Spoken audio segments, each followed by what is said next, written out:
legal na constitutional. At ang sabi ng ating Pangulo, isa yan sa pinaka-Vatikano dito, madaling salita, legal luminaries dito sa ating bansa. Diba? So, ibig sabihin po nito, umaayon na ang Pangulo. Ayaw niya lang kasi direktahang magsalita. Bakit? Para rin siguro malaman natin kung sino yung mga tuwag na mga naghiring-hiring pa kay Sara, tapos ngayon, diba? Katulad na lang nito ni Pastor Abante. Noong una, bilib na bilib ako. Anak ng baka, hindi pa tinatawag ng langit, umaatras na. Diba?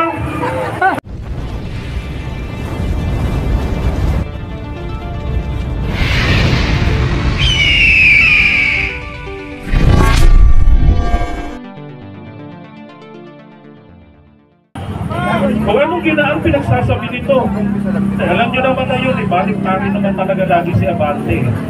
Panahon pa ng ABS-CBN, nung botohan, di ba? Ang atake niya against ABS-CBN. Nung botohan, bigyan natin ng chance. Tama, atras Abante. Okay, ulitin ko na, kung hindi seryoso ang ating presidente sa aming palagay, wala ho kami rito. Yun na lang po masasabi ko roon. Alam nyo, ang karapatan po ng mga Pilipino na intimahan ang pagbaba ni Sara sa pwesto. Kung ayaw bumaba, meron lang isang paraan na ligan na naaayon sa konstitusyon natin. Wala hong iba kung hindi ang impeachment. Diba? At yung nagre-reklamo, bakit dumitinig, nag-iimbestiga, hindi naman sila kuha etong mga kongresista, mga kababayan, nasa ating konstitusyon na yung mga disbursements na pera ng taong bayan, ito po ay subject ng full audit. At si Sara, ikinampanya namin noong 2021 hanggang 2022, pasensya na kayo, naka-call center po kami ni Group Philippines. Kanya po kami. Akala namin po kasi, abogada magaling. Mas magaling pa pala tayo doon. Kayo, nakakaintindi kayo ng legalidad. Diba? Ngayon, eto na, nagasaglit. Kalma. Ganito, alam po ni BP ang guidelines, yung guidelines sa confidential funds. Bakit? Laking confidence yan eh. Diba? Alam niya yun sa Davao pa lang. Ang guidelines pare-pareho lang. So hindi po ito isang mistake na nagka-leche-leche ang mga Fonti funds na kanyang hinawakan. Sinadya po talaga yan na baliwalain ang guidelines. Imagine na lang, naalala ko sayang wala sa Senator sa Bingke. Yun ang tawag ko na rin sa Ontiveros. Okay na yun kesa virus. Tawag ko rin sa Bingke. Pag natutuwa ako, I used to put Bingke. Kasi, naalala ko nung budget briefing nila sa Senate together with Jaime Marcos, Duterte nyo. Sinabi niya yung confidential funds, ginamit nila sa tree planting. Ginamit nila sa libreng sakay. Diba? Ginamit nila sa magic sarap ba yun? O kung ano-ano.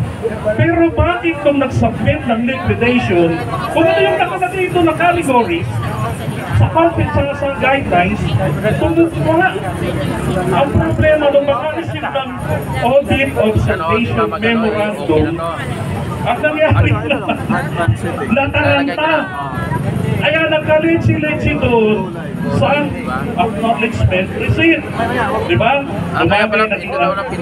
Nagbibirienta yata sila sa taranta, nilista yung mga pangalan. Sabi nga ni Paring Ping, kilala niyo si Boy Cemento? Sino yun? Si Lacson. Sabi ni Lacson, dapat, nandiyan basahin nyo. Dapat pagka nag-voting kayo, meron kayong logo para ma-identify ng uwat ng mga auditors sino si Mary Grace Llanos. Sino si Tangkulano, si Tibayakya? Ulit, may mali dyan. Gaya nga na sabi kanina nung isang nagsalita eh. Diba? Ano? Sabi nung isang nagsalita kanina, makakalimutin ako kung marala ng pangalan. Eh kung, I believe that's si Mr. D'Angelo. Nga pala si Mr. Johnny Tubaber. Ano naman oh? Madali lang naman yan eh. Pwede mo sabihin na. Involving national security ito eh. Mag-executive session tayo and I'll show you everything. Diba? Pero bakit hindi ganun ang ginawa ni Sara? Kung anong mga eklabo. Kasi wala talagang maipapaliwanag na matino. Eh ano gagawin natin? Sabi ng INC, ang INC po, nakisuporta tayo sa panawagan ng pagkakansa.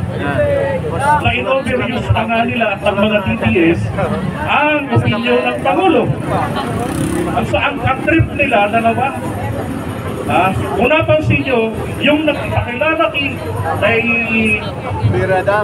Marcoleta, ang sabi niya, hindi kami tumututol sa anumang paglilitis. Ibig sabihin, legal process, korte.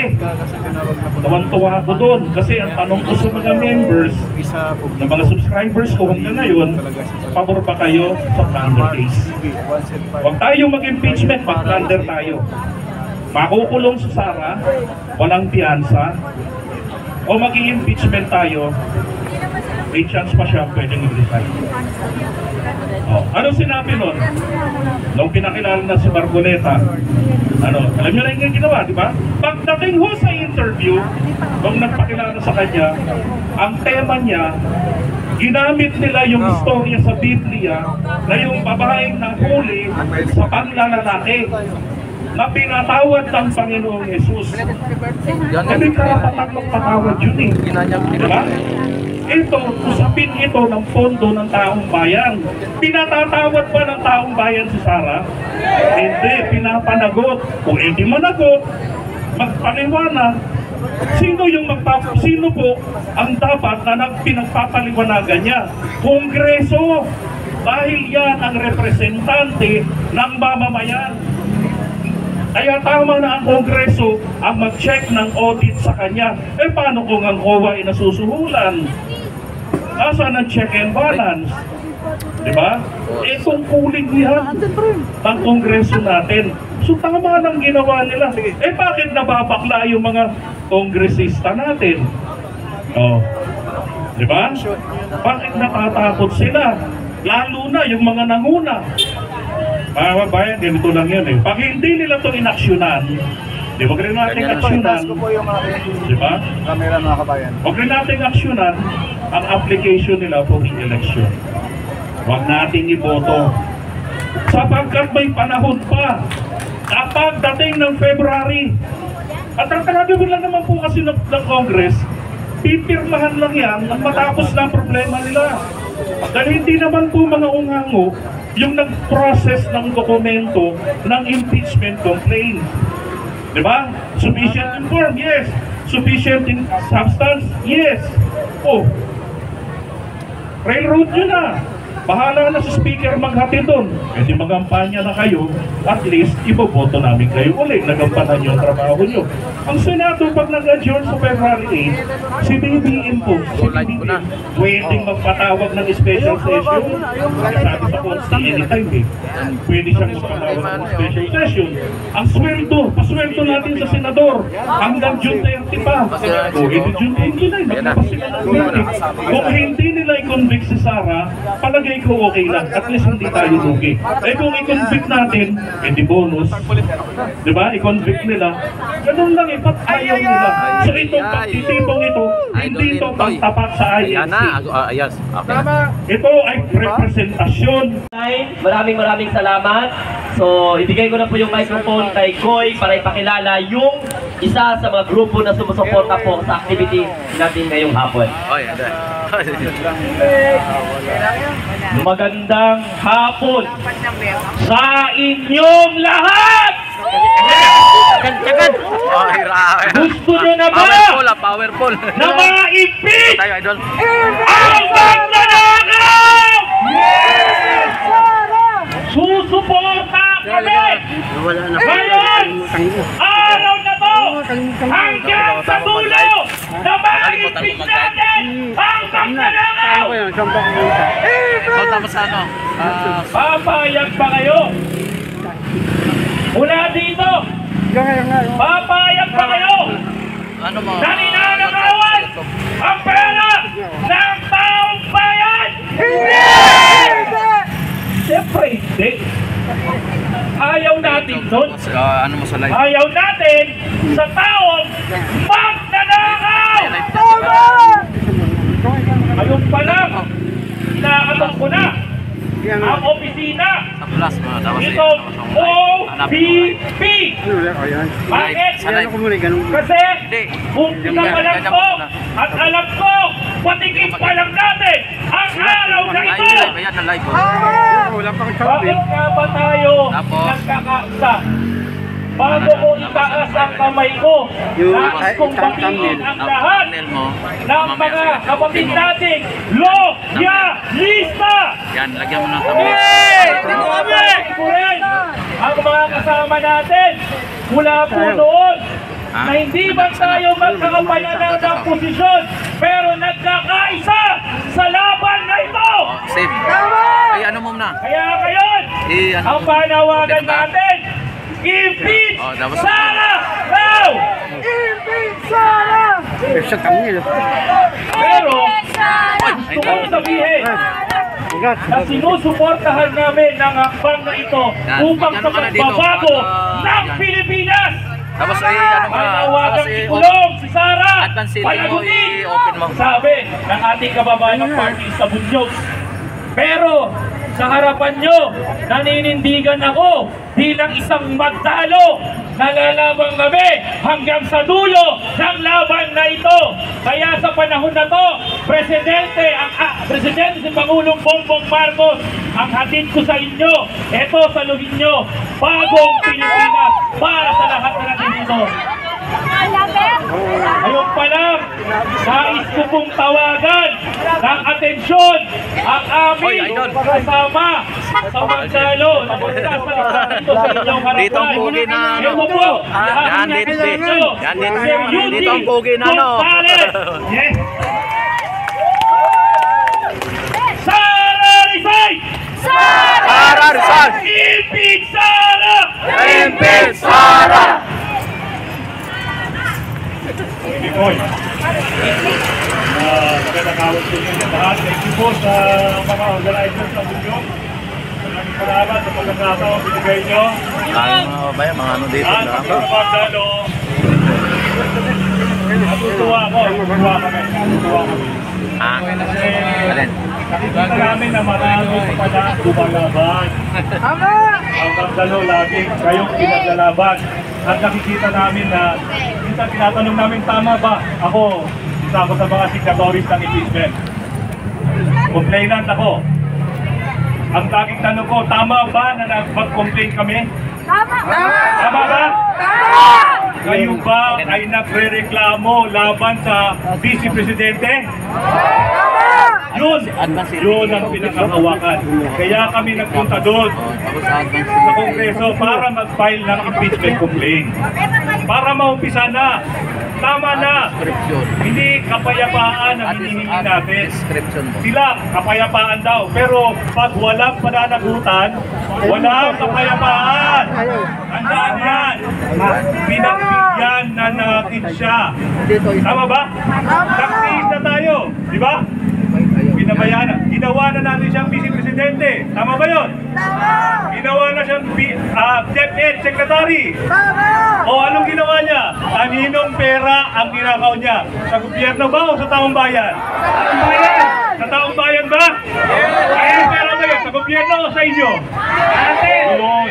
Yun ang hinihingi natin. Yun ang katarungan. Ang katarungan. Hindi tinatanong kung hindi yung mga congressman ang tinatanong. Di ba? Hindi si Presidente ang magsasabi kung kailangan tayong magreklamo, kung kailangan tayong maningil. Sino ba dapat maningil? Sila ba o tayo? Yun. Kaya ako natutuwa. Kaya kami mga complainant natutuwa na tama pala yung ginawa namin. na mag-complain, na nire-represent pala namin, kinakatawan pala namin yung kagustuhan ninyo. Kaya ako bilang complainant, bilang pumirma sa complaint, sa first impeachment complaint, masaya ko. Matiwasay ako. Medyo ba? Merong peace, ha? May kapayapaan sa aking kalooban. Kasi humihingi tayo ng katarungan. Tama ba? Kayo, kailangan nyo ng katarungan. Kaya kailangan natin i-impeach si Sara Duterte. Irregardless kung anong sabihin ng Presidente. Irregardless. Tandaan nyo ha, binantaan niya ang Presidente. Tama ba? Tama! Binantaan niya.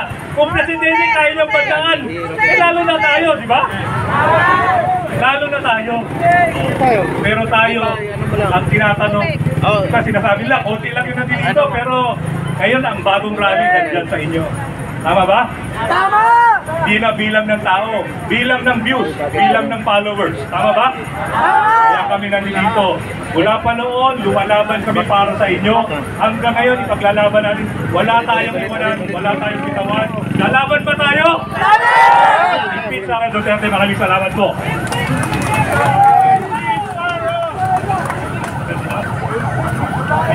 Okay, maraming salamat po sa Magdalo representative. Sir, thank you very much sa impeachment na Ayan. Okay, so sa punto na ito, nais ko lamang pong i-recognize ang isa din sa batikang vlogger or social media influencer. Kakarating lamang ang gwapo, Kapitan Nino Barsaga. Ayan, dumating na po si Kap Nino Barsaga. Nasa na po si Kap BBM vloggers! Yan! Mga BBM loyalists! Yan! Mayroon din pong Kakamping! Kakamping! Yan! BBM group from Calamba Warriors. Okay, BBM Warriors from Calamba. I-shout out BBM Warriors! Ito pa. Shout out po sa inyo lahat dyan sa mga puno-puno! Kamusta na po kayo? Okay lang po ba kayo dyan? Ayos na! Yan! Okay. Ako rin po, isa-shout out ko rin po ang lahat ng ating mga kababayan from iba't ibang panig ng mundo na nakatutok po ngayon sa impeachment po natin. Mga subscriber po ng lahat ng mga vloggers na nandito sa abroad. Maraming salamat po. Share, like, and syempre pakisuportahan po ninyo ang impeachment rally na ito. Maraming salamat. Yes! Yan na, i-ano rin natin, shout out natin, pauwi na, paalis na sila, yung ating Makabayan Black Representative, salamat po. Kong Franz, Kong Arlene, salamat po, Makabayan. At meron dito na papashout out, Marcos, Defender World 1. Yan mo, salamat. Bunyog Pampanga, may mga chapter tayo dyan. Kakamping Mandaluyong. Saan pa ang Kakamping Mandaluyong? Okay, sige. So next. So, dito wala tayong kulang no? Nagkakaisa po tayo para isigaw ang iisang sigaw na Impeach Sara Duterte! Yan!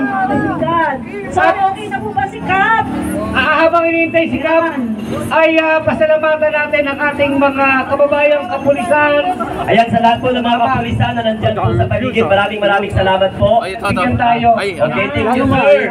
Nandyan po, maraming salamat. And syempre sa media na nag-cover po ng ating activity ngayong hapon, maraming salamat po sa inyo. Acknowledge natin, nandito ang ABS-CBN, ang baba, News 5, GMA, yan. Abante, nandyan sila News 5, Abante, GMA, at sa ating mobile, rock and mobile sound, salamat. And syempre, acknowledge din natin, Admin Rich and colleagues, yung ating mga kapag-vlogger na talagang nakatutok ngayon at nila-live po ito sa kanilang mga platform. At kasali po sila dyan sa mga nag-organize pero hindi po sila nakauwi. So maraming salamat po sa inyo dyan. Thank you so much. O yung nag-donate ng tubig na kabunyog natin from Makati, si Sir, nandyan na si Kap, ano? Oy, si 21 na. Ayan, nandiyan na ba si Kap? Nandito sa yung live. Okay, so palakpakan po natin ang nag-iisang Kap Nino Barsaga. Yes, ikaw na wala ng iba. Oy, andito si Nino Barsaga, mga Malinaw kababayan. pa sa sa sikat ng araw. Andito si Nino Barsaga. Ayan. Ayan mga bayan, si Nino Barsaga. Ayan na si Kap!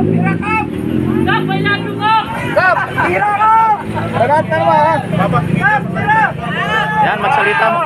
Ayan, dito si Ninyo Barsaga mga kababayan, no? Ano pa ng boyfriend? Nakana pa ng bapo. Kapitan! Kapitan ba? Akala ko major na yan. Ayos ka ka pa. Ayan, nandito si Ninyo Barsaga mga kababayan. Magandang hapon Magsalita, po no? sa inyo lahat, mga kaibigan.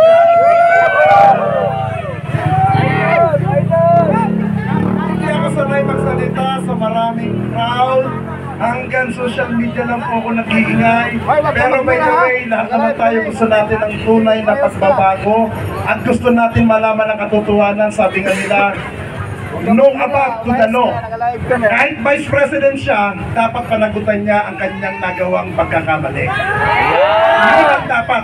Hindi dahilan para may mga nagrally na awatin ang kanyang impeachment, trabaho ng Kongreso na aksyonan ang impeachment complaint again kay Baby Sara Si Idol Duterte. Takiro.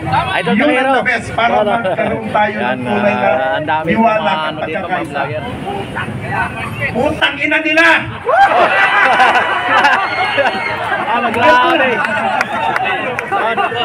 Ikaw na rin sa mag-synthesize. Yan, Biglang hindi ako nag-ano, makapag-move on. Naku, sinalo niyo pa si... Last comment yun, ah. Ako magsasabi ng sino. Sa mga kabayan, ang susunod Ako nga, hindi ko na nabasa yung sa akin, eh. Nandito na ba si Panarista? Panarista! Nasaan ka na? Madilim, eh. Ikaw Madilim. na ang susunod. Yan, sa mga nandito, no, hindi ko nabasa. Ano na ba si Valerista? Yan, pasensya na kung hindi ko kayo nabasa, no. Kami ganap sa lahat na nandito. Yan, Tiger! Okay, palakpakan po natin, Tiger 99. Tiger natin. Maraming salamat. Oy, sino ba yan? Sino ba yung Kaya mga kapatid, magandang hapon po sa ating lahat! Ako po, nanggaling pa po ako sa malayong lugar. Kasama ko ang aking asawa, na 4 na buwan. Nandito po sa inyong harapan. Idol sa inyong Barsaga, mga kabayan. Ng justisya, Yan, dito si ang Ninyo mga Barsaga. nilustay na pera ng taong bayan. Magpasalamat tayong lahat na nandito ngayon. Bakit? Ano ba ang sabi ng matandang Benjamin? Sa lahat ng mga supporters niya, magkita-kita kayo sa impyerno. Si Sara Duterte! Anong sabi ni Sara Duterte? Kahit anong mangyari, ako pa rin ang presidente sa impyerno. Anong gusto ninyong mangyari?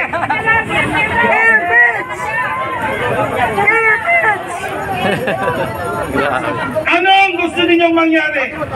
Iluklog na naman natin sila at gawin na naman impyerno ang bansang Pilipinas? Gusto ba ninyong gawing probinsya ng China ang bansang Pilipinas? Para saan pa, mga kababayan? Para saan pa? Ang ipinaglaban ng ating mga ninuno, ng ating mga bayani. Kung hahayaan lang po natin na gawin po tayong province ng China. Hindi po lingid sa ating kaalaman yan. Sinabi ng Pangulong or former President Duterte noon, papiro. Pero mga kapatid, alam po natin ang totoo. Sinabi ng former President Duterte na gawin na lang tayong province of China. Gusto niyo ba yan? Hindi! Paano sigaw natin ngayon?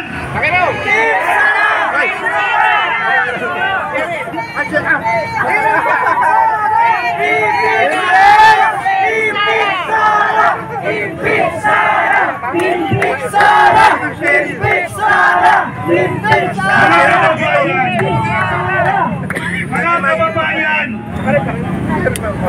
ginagawa po ng ating Pangulo ang lahat ng kanyang malakaya. Pero, paano po tayo uusap nito? Kung meron pong magnanakaw ng pondo ng Pilipinas. Anong mangyayari sa atin? Wala po. Ang sigaw nila, kapayapaan, pagkakaisa. Paano po tayo magkakaroon ng pagkakaisa at kapayapaan? Yan si Mami Ting. Kung yung isa, hindi siya nagpapatawan. Mami Ping. Hindi po tayo magkakaroon ng Gina G si Tiger. Gina G si Tiger. hanggang nandyan si Sara Duterte, hanggang nandyan ang mga Duterte, hanggang nandyan yung mga truck, Ano pa na yun? yung mga bayarang vlogger, ng mga Duterte. Nasaan na? Kala ko ba? Ha? Yung mga congressman, yung mga senador, na sumasalsal ngayon doon sa sinabi ni Pangulong Marcos na ayaw sa impeachment. Bakit? Naalala mo pa ako. Pinapastor kung pinabalahura, binibigyan ng mga lintik na mga bayang yung mga DDS supporters niya. Bakit hindi nyo man lang sila kinumpina? Para mas masalita ka dyan. Bakit kayo kami ang nagkakaisa? Hindi na ako pwede pa. Hindi na magsupport sa mga Pangulong Marcos. Loyalista yun. Bakit nyo kami Meron ginagawa? siyang card ng loyalista. Kaya mga kababayan, maraming salamat po. Bagay sila. Ang daming mga ano natin Ang dito. magandang Kasi Oli yun. ano ang sigaw natin?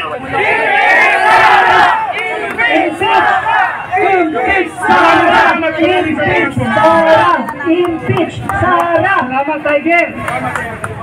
Tiger talaga, no? Okay Salamat! naman. Thank you, Tiger! Ito, okay kami lang. Mula isang bunyog, ito, nagpa-vlog-vlog din ito kami. Habang namamasada siya ng kanyang tricycle, nagpa-vlog-vlog. Mula sa bunyog, Pasig, Brad Idol!